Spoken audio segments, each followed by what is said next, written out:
Welcome to office hours. This is the first office hours of this course, and I'm glad to have everyone here. Hopefully, I have some returning students as well as some new ones. There's actually 3 students in this class that have studied with me before, but also the office hours are open to everyone, not just the people in the current Submit, Publish, Repeat course, but to all of my students who've been in manuscript publishing courses before and the past session of the Submit, Publish, Repeat course.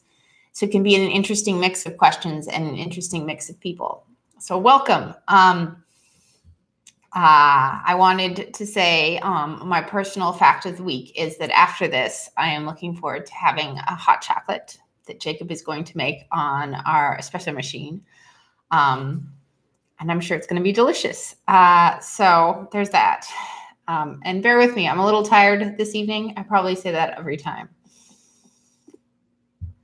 But feel free to enter your questions in to the side. And that's why it's important to change your name, because I hate saying like guest 6794 said, et cetera, et cetera. Anyways, without further ado, Brad's question.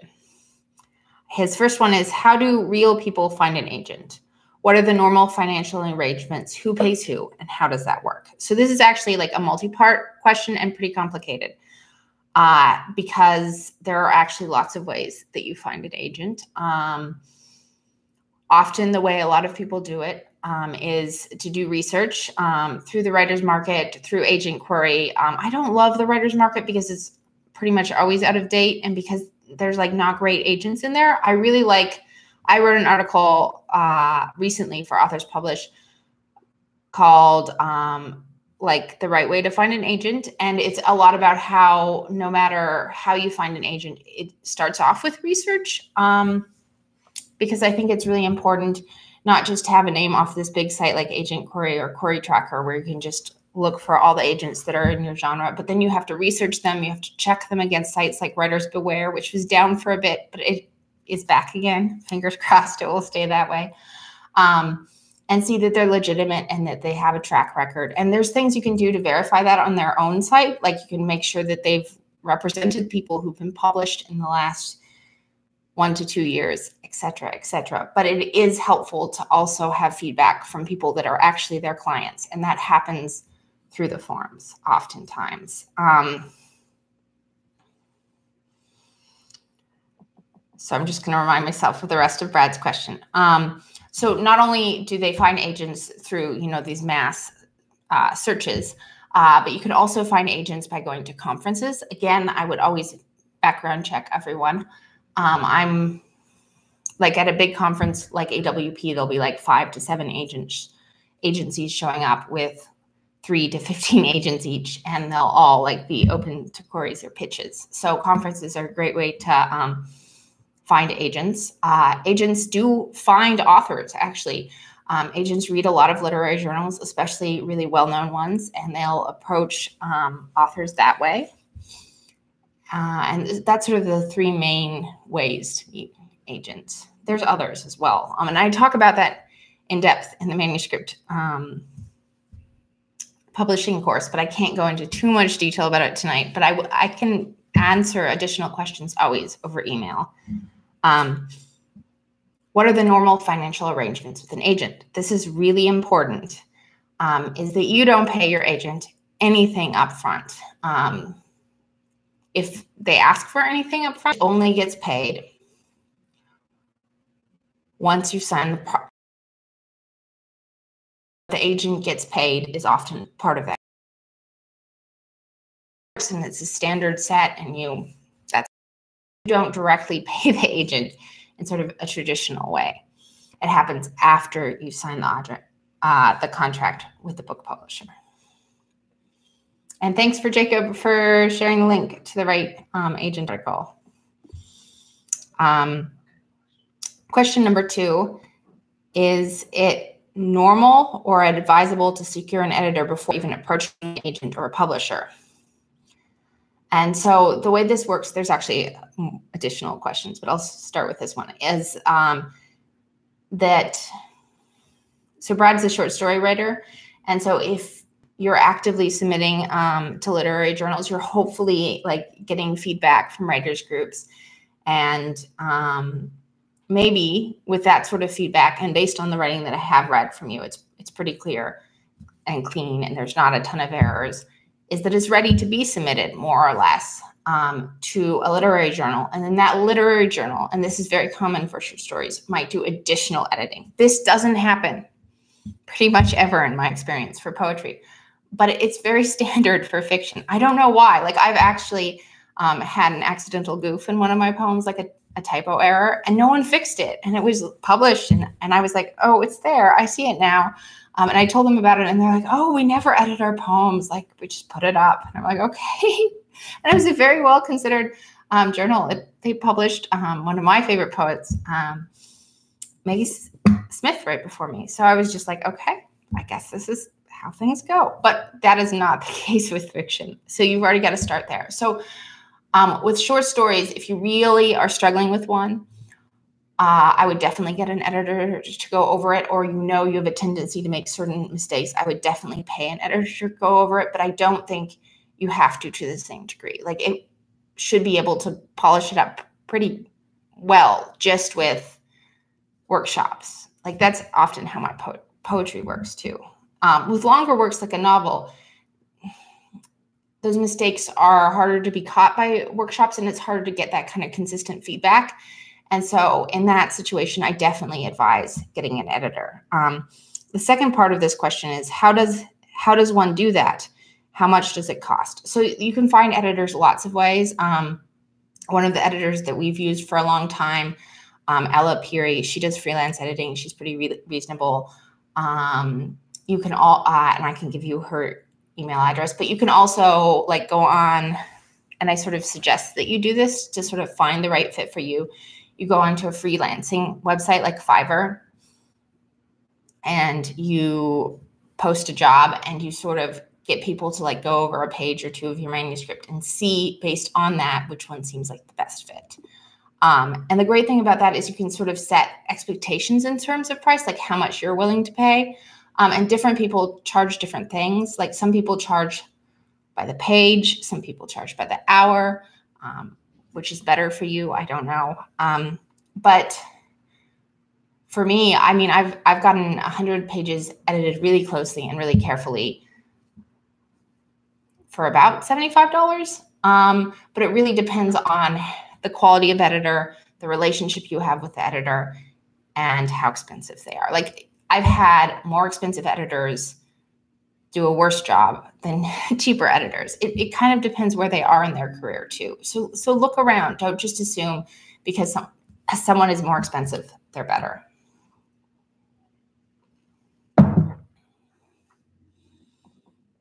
And there's the whole like difference between hiring a copy editor and a content editor, which I just have to touch on for a second, is that a copy editor is going to catch your mistakes and really focus on like grammatical errors and spelling errors and things like that. And a content editor is really going to be focused on the content and how your story flows. And that's really what I do when I give you your feedback back. It's really focusing on the content. So in the questions in the chat, Philip asks, what is my submission tracker? And so I talk about this a lot in the course, including a little this week, and I go into great detail about it next week. But a submission tracker is the file you have to track how you're submitting. And Duotrope, which is like a search engine and submission tracker and a place where you can find new literary journals. They're like one of the ways you can track your submissions. Like you can see who you've submitted to, you can monitor who's rejected you, who's accepted your work, who's given you a personal rejection. All that you can do through a submission tracker like Submittable, or through one you set up using Excel, or honestly, I use a Word file a lot when I'm not using Duotrope, but I mostly use Duotrope. But when I submit professionally for others, I always use a Word file, and I've had never had any problems. I just have one page that says like submissions pending, and those are all my submissions out that are still like current and active. And I make sure to list the name of the journal, the date I sent the submissions, and the names of the poems that I submitted to them. And then as soon as I hear back from the journal, I put that entry either onto a page that says accepted or rejected. And if it's a pending acceptance, I just highlight it in yellow so I'll know to submit. Like it's a pending rejection, like a personal rejection, I will highlight it in yellow and know to like get back into them. So Brad asks if duotrope is similar to submittable. Is one preferable to the other? Should you use both? Okay, so duotrope and submittable.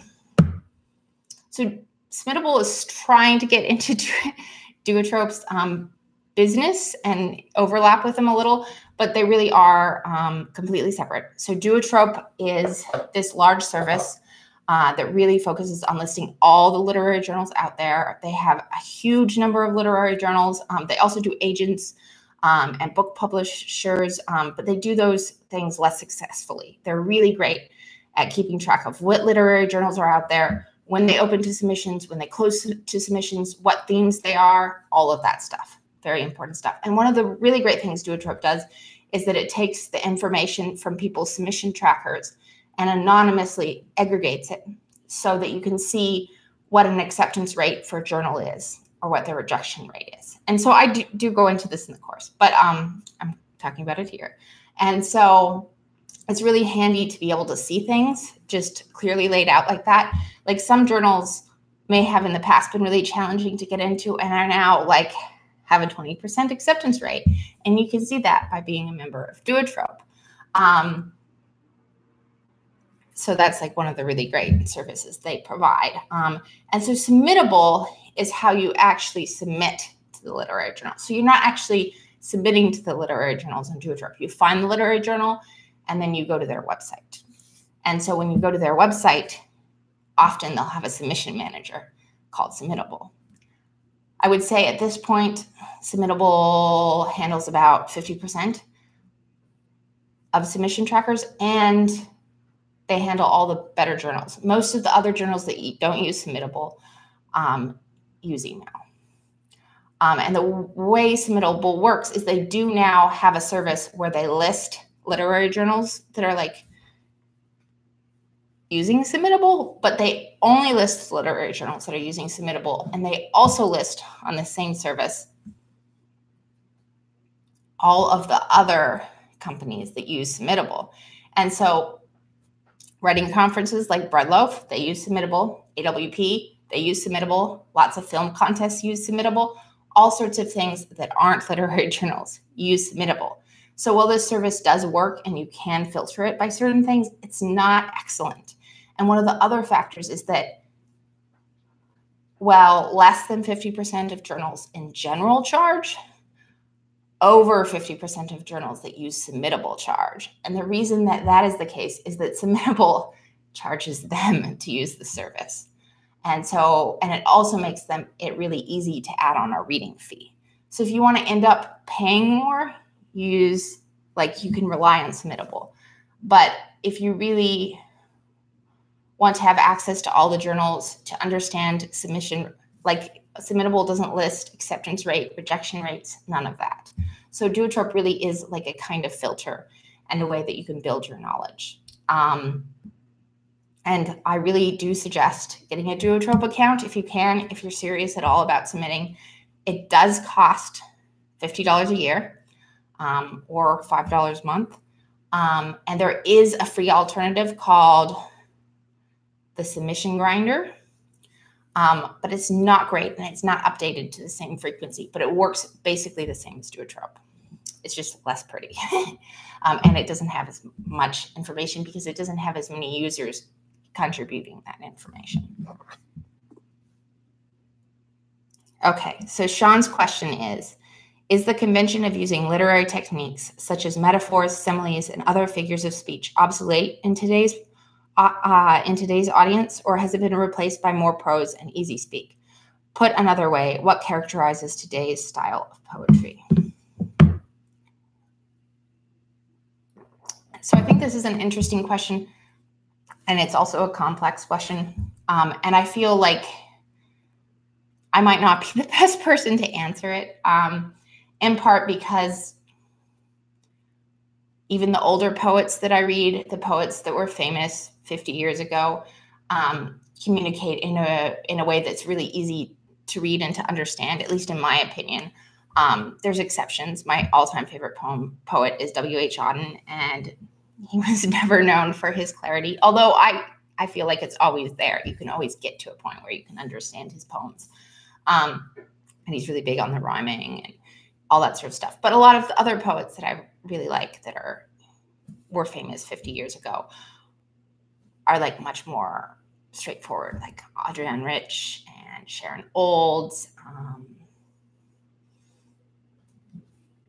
And so like even older ones like William Butler Yeats, like I feel like his stuff is pretty transparent, but the metaphors still happen in all of these poems. I don't know how metaphor rich you're talking here, or how obscure. And I feel like even when I go really far back, there's always poets that are pretty clear and pretty transparent in what they're saying. But I would say that most poems right now, the popular ones, aren't narrative. Although they might have a narrative element, it is never linear. And I don't think they're necessarily straightforward. Like there's a lot of language play happening right now. There's a lot of influence from spoken word.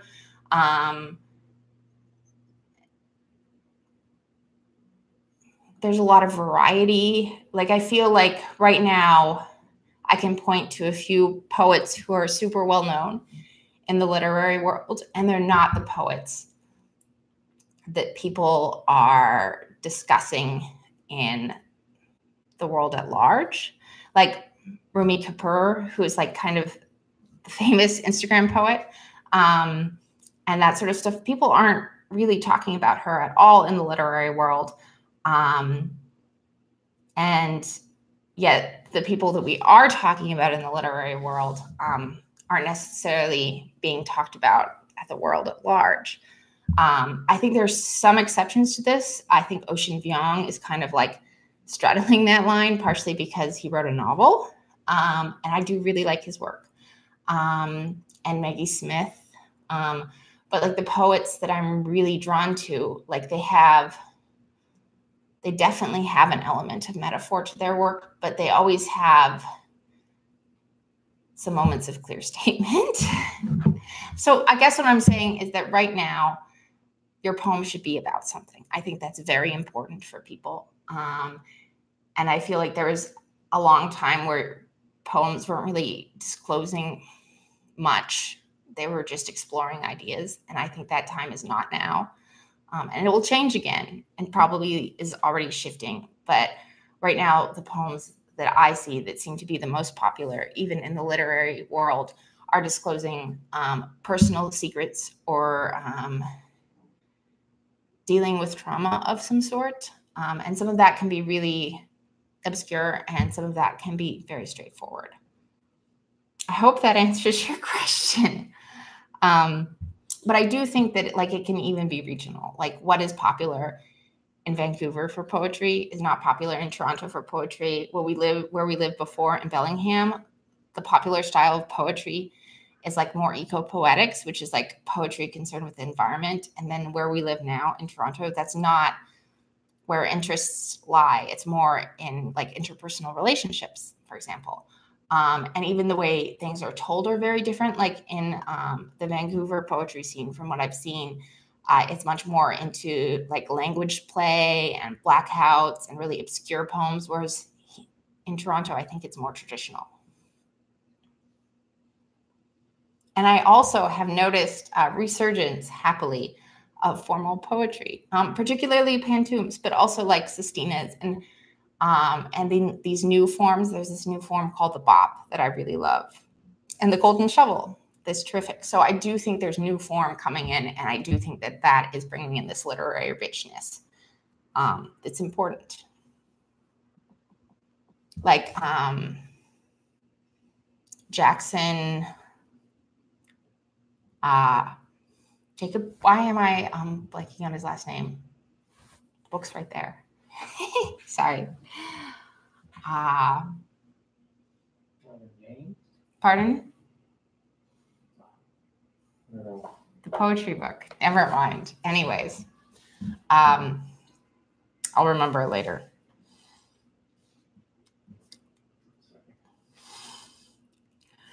My research assistant / husband can't find it. Jericho Brown. I studied with him this summer, so I should have remembered. But his language is really deep and rich and full of metaphor, and he also uses and invents forms a lot. And he was up for the National Book Awards this year. So clearly, that's popular poetry too. So it's really a whole range.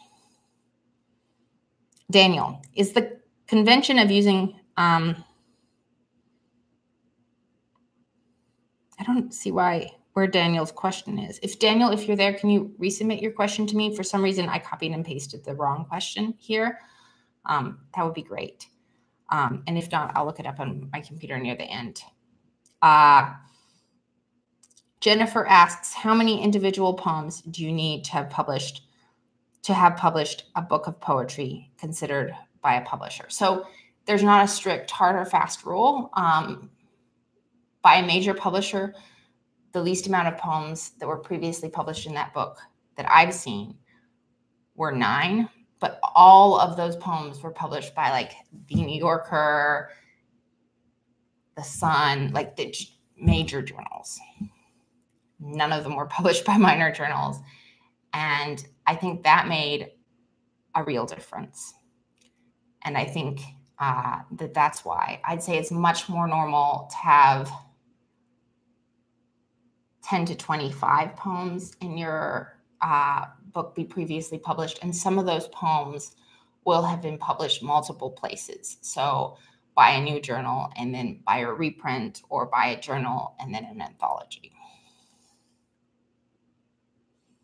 I hope that answers your question. But definitely, if you're going for the smaller journals, it has to be more. But even then, like, you should have a couple of big names in there.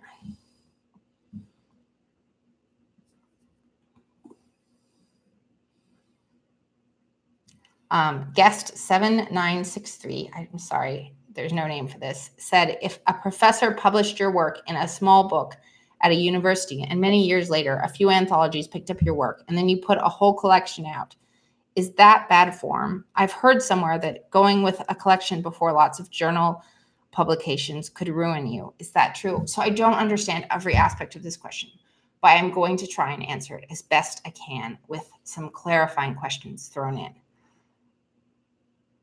So I gather that some of your poems were published in a small book at a university, and then additional anthologies that were separate from that also republished these poems. And that is fine, and that is good, and that counts in your publication history, especially if the anthologies were established, or rather by established presses. This is where the question kind of loses me. Then you put the whole collection out. Are you talking about you putting the collection out, or another press putting the collection out?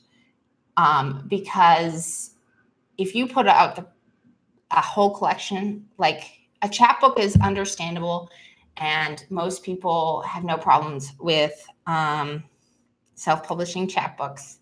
But Danielle, that's who the question's from, and it's about chapbooks. Anyways, I'll get back to that in a second. Sorry for being... But if you're going with a traditional publisher, they will have to be comfortable with where you've published before, and it's not a bad form not for those poems to be published with journals before. If they're a good publisher and they want to support your work, you should go with them. There's no such thing as the perfect timing for anything, and if someone gives you an offer and they're a good press, I generally say go for it, even if you don't think everything's in order. And it was something other people have done before, which I think is really wonderful, is that like they agreed to have, you know, this book published by this press, and then they work. And I know really big name poets who have done this just to get as many of those poems published before the book actually goes to print. And so they can add more publication history to it at that point. So that's even possible. And then you say, I've heard somewhere that going with a collection before lots of journal publications could ruin you. I don't think this is true. So even if you self-publish, I don't think you're sabotaging in any way your chance with getting stuff published in journals. You just have to know that poetry that you're self-publishing or publishing with a traditional press, once it's in that form, you're not going to be able to publish that exact poetry in journals. But you can publish other poetry in journals. So it doesn't really, like, it just takes those poems off the table, not poems that weren't published in that collection. I hope that helps. Do writers' journals ever publish selected chapters from a memoir? This is really common. And most of my friends who've published memoirs had this happen. And it doesn't have to just be literary journals. Like if your memoir is more mainstream, like one of my friends from grad school, Mira Pitchen, who wrote Pour Your Soul, it was partially about running. She got a lot of it published before magazines that had really big circulation, like Runner's World and things like that. And that helped some more support and promote your book. So you don't have to just look at literary journals when you're supporting good literary journals that publish a lot of excerpts of memoirs. Renta is one of them. They just have to be able to stand on their own. And sometimes you don't submit it as an excerpt of a memoir, but it is the same thing. And I've seen that happen over and over again. But when you publish your book of memoirs, you then give credit to that publication, but that publication will also probably support your book of memoirs by mentioning that your work is coming out in that form. Philip Perriman asked the question, golden shovel. So golden shovel is a term, is a form of poetry that was invented pretty recently by a poet. And the idea is that you take a poem, like the first poem was the golden, so you take a poem and then you take a line from that poem, or the whole poem if you want to. I've done both. But usually you take a line from the poem and then you put the first word of the poem on every line, and then you write towards that. So that first word that's on every line that you write towards. And I can put a link to the golden shovel in the chat too. Oh, Daniel, thank you for re-adding your question there. I'm so sorry I lost it. What is the best way to promote something like a chapbook? Is it different whether it was published by a literary journal or if it was self-published? So I've published 3 chapbooks. All of them have been with traditional presses.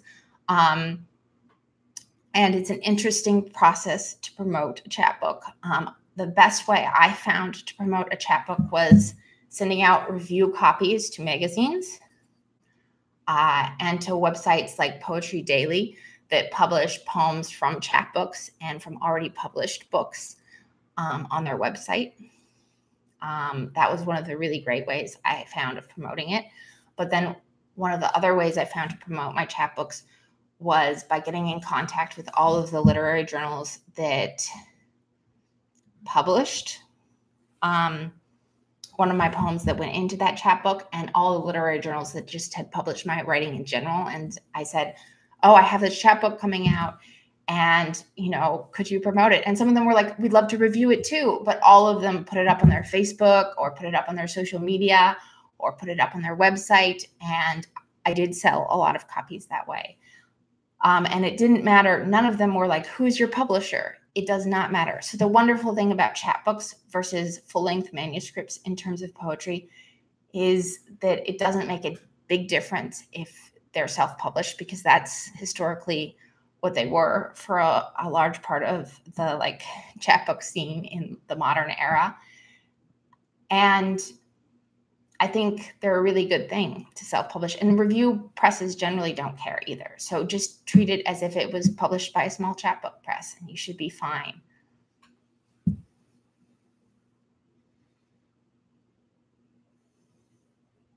Mm-hmm.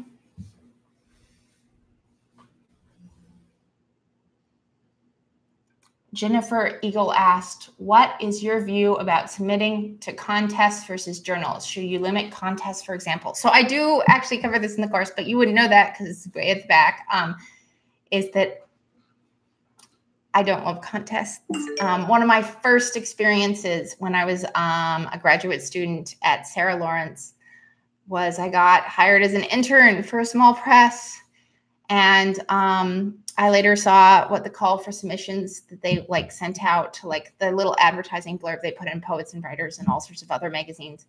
They were calling for manuscripts. There was a team of readers, educated and with backgrounds. And then there would be a team of other judges. And then it would be sent to the final judge, this really famous poet. I was the entire team of readers. And people had to spend $30 to be considered by my intern self. And my intern self had to go through about 50 manuscripts a week to keep up with this contest. It was a lot of work. It was very intense. It was hard to give all of the manuscripts my true attention. Now that I know people who've been readers for other contests, I know that this is often not the case, but this also is not the only time it's happened. And I read through, I think, 350 manuscripts in less than a month. And I chose the 7 that I liked the best. And then at the very end, the person who ran the press said, well, you know what? I really want to publish a woman, and I really want all of the poems to be super timely. And there was one woman poet who'd written all of her poems after headlines. And I did not particularly like this chapbook. I didn't hate it. I was just neutral on it. But it wasn't in the final pile of 7 or 8. And so I added it. And then he read through them. He sent 2 to the judge. One of them was that chapbook with the timely poems. And that was the one that was published. So I came into the idea of contests from a very biased perspective, and not a particularly fond one. And then the literary journal I worked on for a while, we were running a contest for the short stories, and I wasn't editing the fiction section. So I wasn't directly involved in this. But because few people submitted, like 5, they started reaching out to people who'd submitted that they liked their work, like to the non-contest, and saying, hey, if you submit it to the contest, you'll probably win. So things like that happen, unfortunately, even with good journals and good contests. And others get lost in the shuffle. I know a bunch of people, Plowshares contest, just like their submission tracker just lost, or someone who was on staff there just lost, and so they were never read. People were refunded though.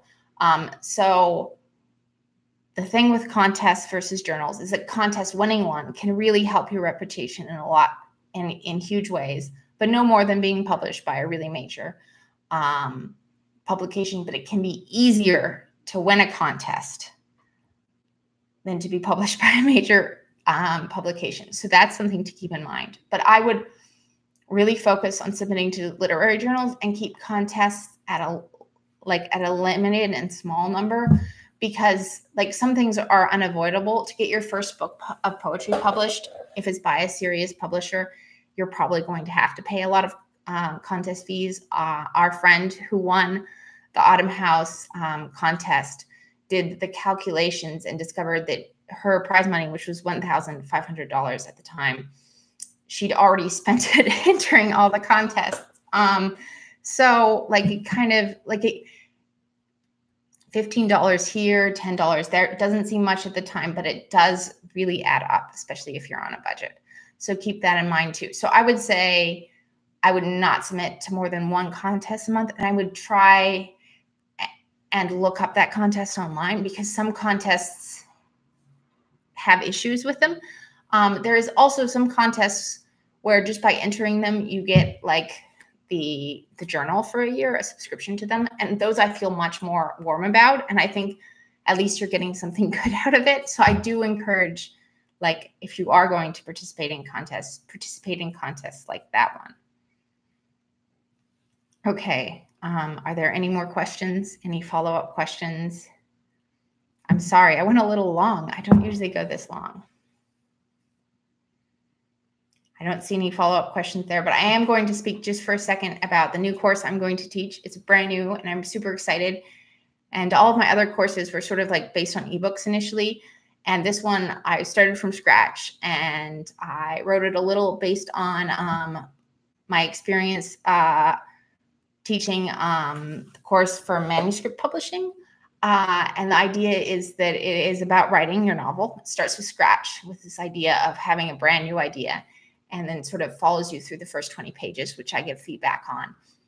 But it really encourages people to take publication into consideration, like not just the idea isn't that you're writing solely for publication. You should care deeply about what you're writing about, but lots of people make silly mistakes at the beginning of their novel that really prevent publication by a major publisher in the long run.